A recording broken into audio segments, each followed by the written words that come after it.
Hello guys, welcome back to my channel. নতুন একটা ব্লগে তোমাদের সকলকে ওয়েলকাম। তো আমি আসছি পুজো দিতে। আমাদের বাড়ির পাশেই একটা মন্দিরে পুজো হচ্ছে, তো সেখানে আসলাম পুজো দিতে। তোমাদের দাদাভাই কালকে ফল এনে দিয়েছে পুজো দেওয়ার জন্য।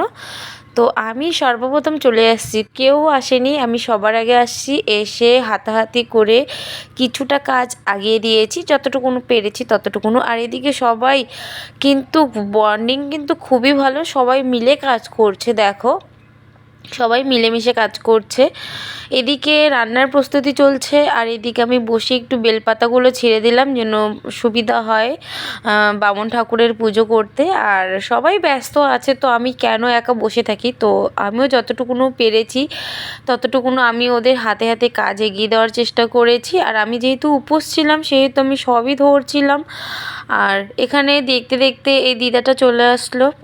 পরে জানতে পেরেছি যে দিনই দিদা হবে, আমি তো কাউকে চিনি না, বাট মোটামুটি মানুষকে চিনি এখন। যাই হোক, তো এখানে দেখে আমি যেহেতু সবার প্রথম আসি, তো আমিও ঠাকুরগুলোকে বরণ করে নিচ্ছিলাম একটু।